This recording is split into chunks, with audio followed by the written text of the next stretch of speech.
নমস্কাৰ। যিহেতু আমি লাষ্ট ভিডিঅ'টোত আপোনালোকক আমাৰ হোৱাটছএপৰ নাম্বাৰটো শ্বেয়াৰ কৰিছিলোঁ, যদি আপোনাৰ ওচৰত কিবা ফেক নিউজ বা উৰা বাতৰি আছে। আপোনালোকে যথেষ্ট আমাক মেছেজ কৰিছে যে এনেকৈ প্ৰায় 200তকৈ বেছি মেছেজ আহিছিলে। আৰু যদি আমি চাওঁ চব মেছেজে প্ৰায় একেই। তাত চবতকৈ বেছি অহা মেছেজটোৱে হ'ল যে কি অসম বা ইণ্ডিয়া ছমাহৰ কাৰণে বন্ধ হ'ব নেকি। এইটো কোনো ফেক নিউজ বা জেনুইন নিউজ বুলি কথা নহয়, এইটো হ'ল কমন চেঞ্চ। যদি আপুনি বন্ধটো নোহোৱা বিচাৰে ঘৰতে থাকক, কাৰণ কিয়নো বেমাৰটো যদি বাঢ়ি যায় বন্ধটোও বাঢ়ি যাব। কাৰণ বন্ধটো চৰকাৰে এনেই চখতে দিয়া নাই, ঠিক আছে। কাৰণ যোৱাকালি আমি গুৱাহাটীত যোনটো দেখিলোঁ, বজাৰখন খুলিলে মানুহে শিলডল ভাঙি বাপৰে কেনেকৈ আহিছে, একদম ডাঙৰ বন্ধ জঁপিয়াই আহিছে।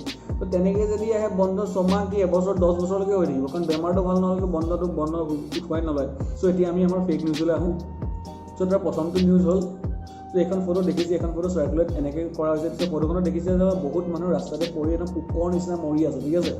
এখন এনেকৈ লিখা আছে যে এখন ইটালীৰ পৰা লোৱা ইমেজ হয়, আৰু ইয়াত ইটালী চৰকাৰে কথাটো লুকুৱাইছে যে ইমান মানুহ মৰিছে, আৰু এখন ছেটেলাইটৰ পৰা লোৱা ইমেজ হয় দেই। আমাৰ যোনখিনি ইণ্ডিয়ান চ'কল জেমছ বণ্ড আছে সিহঁতি উলিয়াইছে সেইখিনি ইমেজ।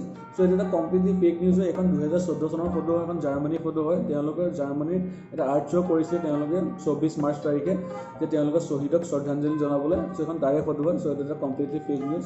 2 নম্বৰ ফটোখন আপোনালোকে দেখিছে যে এখন ইটালীৰ ফটো বুলি চাৰ্কুলেট কৰিছে, আৰু তাত ইমানেই মানুহ মৰিছে ন, লাষ্টত মানুহ পুতিবলৈ JCB লগাবলগীয়া হৈছে, ঠিক আছে। এনেকুৱা কৰিছে। এইটো এটা ফেক নিউজ হয়। এখন হলিউডৰ মুভি হয়, কণ্টাজিয়নৰ হয়, কাৰণ তাৰ এটা চিন কাটি পেলাই দেখুওৱা হৈছে। এইটো এটা কমপ্লিটলি ফেক নিউজ, ঠিক আছে। এটা কথা মই বুজি নাপাওঁ, এই যোনে ফেক নিউজটো বনাই নহয়, এইটো ইমান ভয়ানককৈ ভয় লগাকৈ কেপশ্যনবোৰ লিখে ন, মানুহে চিৰিয়াছলি ভয় খাই যাব। ইহঁত যদি কেতিয়াবা এইবোৰ কাম বাদ দি ভাল কাম কৰিবলৈ আহে, যদি ৰিটায়াৰ হৈ যায়, গম পায় ইহঁতৰ কাৰণে মোৰ ওচৰত এটা জব আছে। এই যোনবোৰ সৰু ল'ৰা ছোৱালী নুশুৱে ন, সিহঁতৰ নিচুকনি গীতৰ বুলি যদি সিহঁতি কিবা লিখি মেলি যদি শুনাই দিয়ে ন, একদম ভয় এটা লগালগ হ'ব। কাৰণ চিৰিয়াছ ডাঙৰ মানুহে ভয় খাই যায় সিহঁতি যোনবোৰ বস্তু যেনেকৈ কেপশ্যন লিখে। 3 নম্বৰত আৰু এখন ফটো ভাইৰেল হৈছে যে ইয়াত কোৱা হৈছে যে ইণ্ডিয়ান আৰ্মিয়ে 1000খন বিচনাযুক্ত ৰাজস্থানত এখন হস্পিটেল 3 দিনতে বনালে। এইটো এটা fake news. Indian army official twitter হেণ্ডেলৰ পৰা এইটো ভেৰিফাই কৰিছে। চিৰিয়াছলি গাইজ, এতিয়া আৰ্মি হওক বা মেডিকেল ষ্টাফেই হওক বা আমাৰ ডে টু ডে যোনখিনি কাম কৰা মানুহ ৰাস্তাত কৰি আছে, যোনখিনি কাম কৰে, চিৰিয়াছলি গাইজ আপোনালোকে বহুত ডাঙৰ কাম কৰি আছে।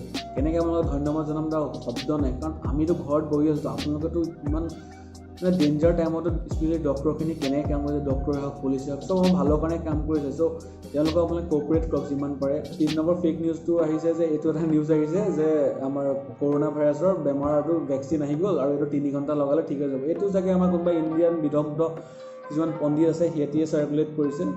এতিয়ালৈকেতো কোনো মেডিচিন অহা নাই। আৰু এটা ফেক নিউজ আহিছে যে নাগপুৰৰ পৰা, যে নাগপুৰত 59জন মানুহ পজিটিভ হৈছে। তাত এটা অডিঅ' ক্লিপ আহিছে, ঠিক আছে। অডিঅ' ক্লিপটো এনেকৈ দেখুওৱা হৈছে যে 2জন ডক্টৰে কথা পাতি আছে, আৰু সিহঁতি কৈ আছে যে ইয়াত 59টা মানুহ পজিটিভ হৈছে, চৰকাৰে লুকুৱাইছে, ইয়াত টেষ্ট কিট নাই, এনেকুৱা কথা। আজি বস্তুটো কমপ্লিটলি ধৰা পৰিছে যে এইটো এটা ফেক নিউজ হয়, আৰু ইয়াত যোনকেইজন মানুহে বনাইছে তেওঁলোকে অলৰেডি এৰেষ্ট কৰিছে। এইখিনিতে আপোনালোকে আৰু এটা কথা কওঁ যে বহুতে কৈছে যে আমাৰ অসমত একো এটা হোৱা নাই, কিয় চৰকাৰে ইমান স্পীক হৈছে, ঠিক আছে। চৰকাৰী স্পীক ন আমাৰ কাৰণে হৈছে, ঠিক আছে। কাৰণ সিহঁতৰ নিজৰ স্বাৰ্থৰ কাৰণে হোৱা নাইতো, কাৰণ তেওঁলোকেও জানিছে যে ইটালীত আজিৰ দিনটোত 919জন মানুহ মৰিলে। ভাবকচোন যদি ইণ্ডিয়ান মৰিবলৈ হয় কি হ'ব।